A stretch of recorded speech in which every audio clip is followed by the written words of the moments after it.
अब हम देखते हैं कि वो कौन से केसेस हैं क्रोनिक कफ के जिसमें हमें हमारे पास नॉर्मल एक्सरे देखने को मिलेगी। इसमें हमारे पास 4 तरह के डिजीज आ जाते हैं। पहले नंबर पर जो मोस्ट कॉमन है वो है एस्थमा। एस्थमा जो कि ब्रोंकोडायलेशन की वजह से होता है, जिससे हमारे पास वीजिंग वीजिंग वीजिंग और कफ की सूरत में देखने को मिल सकता है।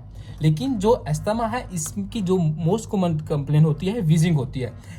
एक और एस्थमा वेरिएंट कफ वेरिएंट एस्थमा भी होता है। एस्थमा जिसमें हमारे पास कफ प्रीडोमिनेंट होती है और जो वीजिंग होती है वो हमारे पास कम देखने को मिलती है।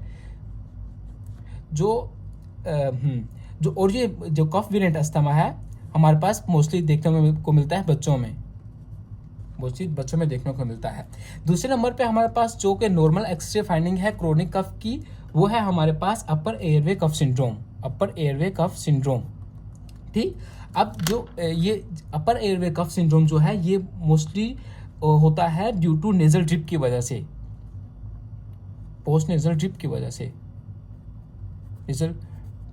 और ये हमारे पास किस किस डिजीज की वजह से हमारे पास देखने में मिल सकती है। पोस्ट नेजल ड्रिप में कौन कौन से हमारे पास डिजीज आते हैं, साइनोसाइटिस हो गया, या हमारे पास क्रोनिक रिनाइटिस हो गया, या क्रोनिक रिनोसाइनोसाइटिस हो गया।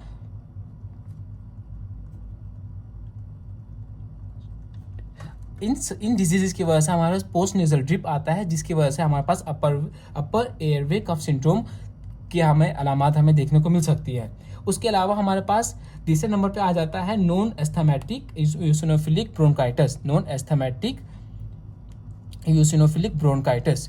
अब ये क्या है, नॉन एस्थमेटिक यूसिनोफिलिक ब्रोंकाइटिस। अस्थमा में जो हमारे पास होता है आमतौर पे, अस्थमा में हमारे पास क्या क्या होता है, एक तो ये को पहले नंबर होते हैं हमारे पास ब्रोंकोडायलेशन। ठीक, और दूसरे नंबर पे हमारे पास जो चीज कॉमन होती है वो इओसिनोफिलिक इन्फिल्ट्रेशन होती है।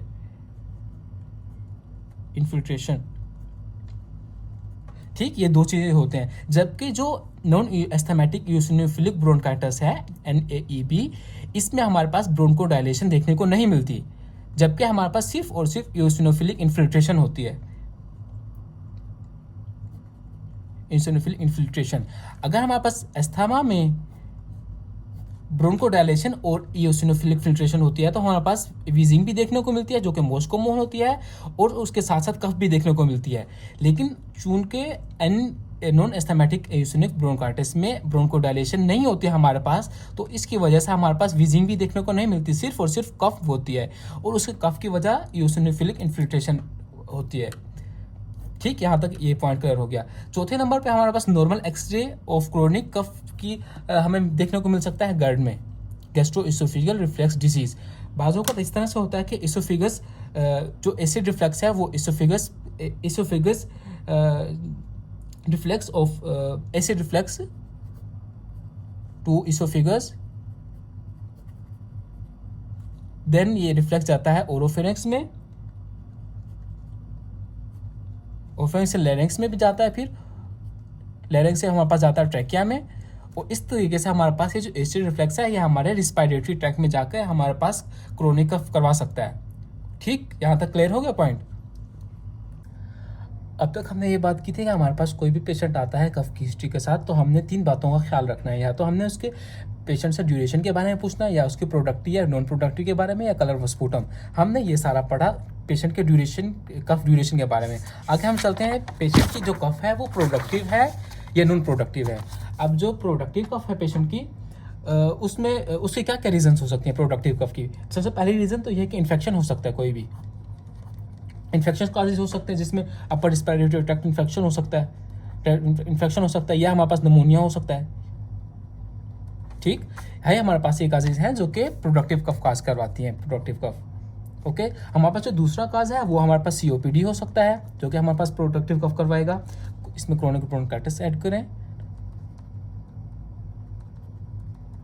क्रोनिक ब्रोंकाइटिस से मुराद ये होता है कि जब आपको मुसलसल 2 सालों से प्रोडक्टिव कफ आ रही हो, साल के एक साल में 2 महीने, लगातार 2 महीने, आपको 2 सालों से प्रोडक्टिव कफ आ रही है तो हम उसको COPD में कंसीडर करते हैं। उसके अलावा हमारे पास लंग एब्सेस हो सकता है जिसकी वजह से हमारे पास प्रोडक्टिव कफ देखने को मिलेगी। उसका अलावा हमारे पास ब्रोंकोस्टेसिस हो सकता है।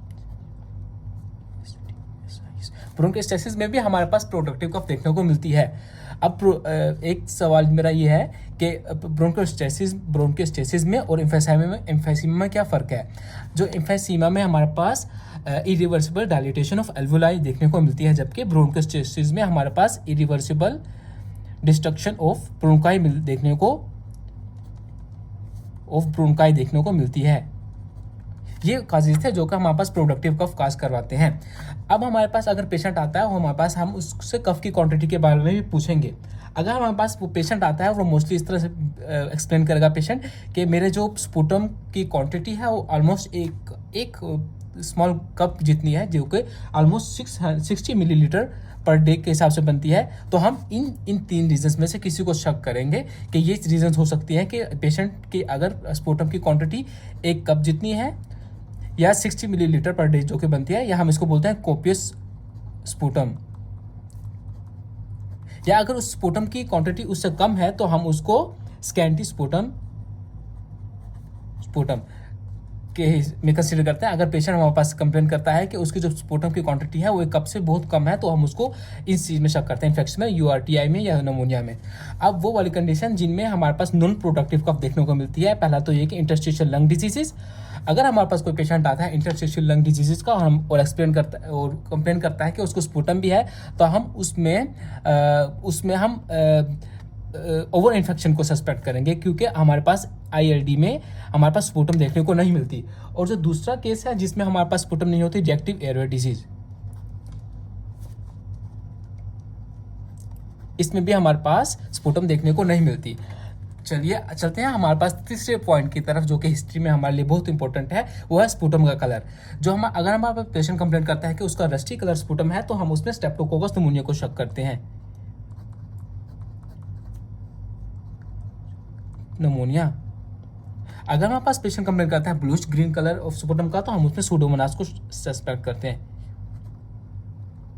और हमारे रेड करंट जेली स्पूटम अगर हमारे पास देखने को मिलती है तो हमारे पास क्लेब्सिला को शक करते हैं। तो उसी अगर हम किसी काजेटिव ऑर्गेनिज्म को शक करते हैं तो हम उसी हिसाब से उसका ट्रीटमेंट देंगे। इसको याद रखने का तरीका यह है कि जेली में भी डबल एल, इसमें भी डबल एल, तो हमारे पास ये याद रहने में हेल्पफुल होगा। रस्टी कलर में R से रस्टी और स्ट्रेप्टोकोकस का R भी मिलकर हमारे पास ये एक निमोनिक है, ताकि हमें भूले नहीं। रेड कलर जेली स्पूटम क्लेब्सिला में देखने को मिलता है, रस्टी कलर स्पूटम स्ट्रेप्टोकोकस में, जबकि ब्लूइश ग्रीन कलर हमारे पास सूडोमोनास में देखने को मिलता है। उसके बाद हम चलते हैं कफ की मैनेजमेंट की तरफ। हमारे पास वो पेशेंट जिनमें प्रोडक्टिव कफ है तो हमारे पास वहाँ पर कफ सप्रेसेंट देने की कोई ज़रूरत नहीं है in case of productive cough, क्योंकि हमने स्टार्ट में बात की थी कि जो कफ है हमारे पास बॉडी का इनेट रिफ्लेक्स है, जो कि हमारी जो फॉरेन मटेरियल के खिलाफ हमारे पास मददगार होता है। अगर वो प्रोडक्टिव कफ है तो हम उस स्पूटम को बाहर निकलने देना चाहिए, ताकि हमारी बॉडी में वो स्पूटम रह के इन्फेक्शन काज ना कर सके। तो वो पेशेंट जिन्हें प्रोडक्टिव कफ है हमें कफ सप्रेसेंट देने की बिल्कुल ज़रूरत नहीं है। ऐसे पेशेंट जैसे कि हमने बताया था GERD के पेशेंट हो गए या एस्थमा के पेशेंट, इन पेशेंट में जो कफ है हमारे पास बॉडी का डिफेंसिव मैकेनिज्म नहीं है, तो हमारे पास यहाँ पर कफ सप्रेसेंट देने की ज़रूरत है। No need to give cough suppressant, need to give cough suppressant. अब कफ सप्रेसेंट में हमारे पास जो कि पहले नंबर पे हम देख लेते हैं कफ सप्रेसेंट में क्या क्या आता है। सेंट्रल कफ सप्रेसेंट, इनका काम ये होता है कि जो हमारे पास हमने स्टार्ट में बताया था न्यूक्लियस ट्रैक्टस सोलिटोरियस, जो हमारे माइंड में होता है बेंडुला में, जो कि हमारे पास कफ को प्रोड्यूस करवाता है, हम उसको इनहिबिट करवाते हैं। Suppress cough centre, nucleus tractus solitarius, इसको सप्रेस करवाता है। इसमें हमारे पास एग्जाम्पल में हमारे पास आ जाती हैं मोर्फिन, कोडीन या नारकोटिक्स वगैरह, जिसमें नॉर्फिन कोडीन आ जाती हैं। या हम इसमें और ये पोटेंट कफ सप्रेसेंट भी हैं, मोस्टली तौर पे हम यही यूज़ करते हैं। दूसरे नंबर पे हमारे पास आ जाता है कि बेंजोनेट। बेंजोनाइट क्या है, ये वेगस नर्व की एक्टिविटी को रिड्यूस करवाता है, क्योंकि वेगस नर्व भी हमने मैकेनिज्म में पढ़ा था कि वेगस नर्व हमारे पास एफरेंट पाथवे बनाती है। Vagus nerve reduced activity. तीसरे नंबर पर हमारे पास आ जाता है गेफापेक्सिन। गेफापेक्सिन ये हमारे पास क्या करता है, ये जो हमारे पास रिसेप्टर पढ़े थे हमने, कौन कौन से थे, P2X3, इसको हमारे पास इनहिबिट करवाता है। तो इसके साथ ही हमारे पास इस वीडियो का होता है एंड। उम्मीद है कि आपको ये वीडियो पसंद आई होगी। अगर आपको किसी भी तरह का कोई सवाल है या आप कुछ बात करना चाहते हैं, आप कमेंट बॉक्स में मेरे से रब्ता कर सकते हैं। Signing out.